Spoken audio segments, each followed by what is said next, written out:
Hello, everyone. Welcome back. We just went through an entire series of the foundations of how to do robotic heart surgery. We talked about cannulation, exposure, opening the left atrium, close the left atrium, putting pacer wires, and then progressing into straightforward mitral valve repair options, as well as mitral valve replacement. So now, in this season, we're going to talk about how to start to approach mitral valve disease. We're going to concentrate on primary degenerative mitral regurgitation, or type 2 disease. That's flail or prolapse of the mitral valve. We'll start with posterior leaflet, move to anterior leaflet, and then bileaflet disease. And with each episode, we'll go through advancing complexities. My hope is that you'll be able to repair every patient with primary degenerative mitral valve disease. Now, in this first episode, we are going to talk about a situation where we have posterior prolapse or flail, but not the best support structures. Enjoy.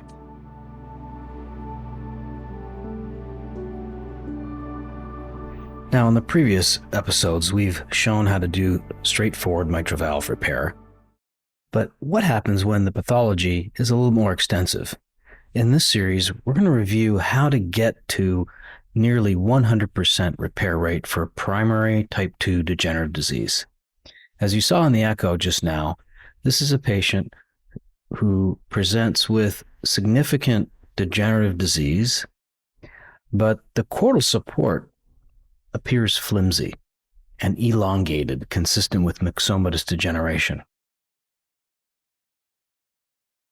The annulus is relatively normal, but not necessarily overly enlarged. The disease appears to be focal to the posterior leaflet, but upon inspection, one can appreciate that the chords are somewhat lax. So we will begin, as we have done previously, with an initial triangular resection. Now, sometimes we need to add levels of complexity, and as we will go through in this series, we will increase complexity as we go along with cases. In this particular case, we will start with a triangular resection. We have decent chord support on the P1 side and the P3 side, and upon inspecting the secondary and tertiary chords, they too are somewhat lax and not really overly robust.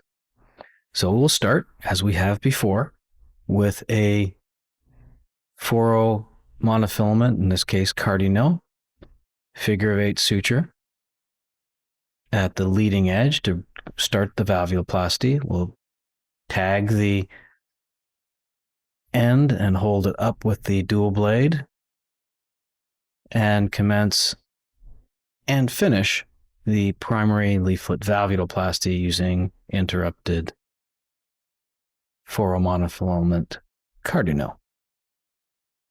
Again, breaking one end and holding the other to stretch the tissues out, as is demonstrated here, and to complete the leaflet valvuloplasty. After doing this multiple times, this becomes very straightforward.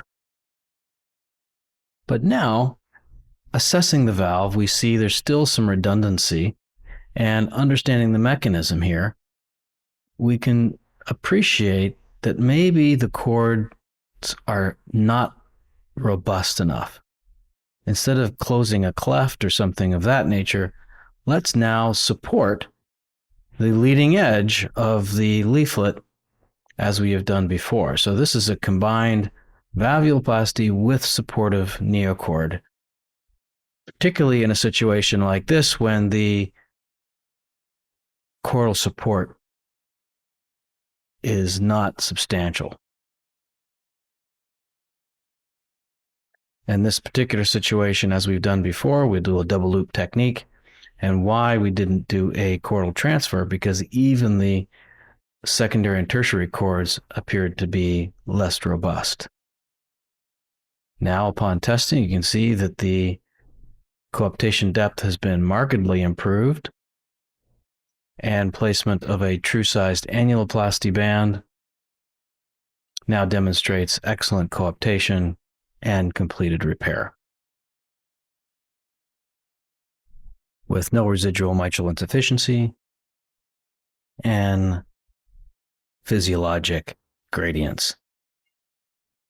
So this now demonstrates how to combine techniques when necessary to adapt to the pathology. So now we've just seen how to repair a posterior leaflet with a triangular resection when the support structures are not quite adequate to support itself. In our next episode, we're going to talk about how to do a similar approach when you have a risk of SAM, and how to use neocords and combine that with the resection, both the respect and the resect technique that we call respectful resection.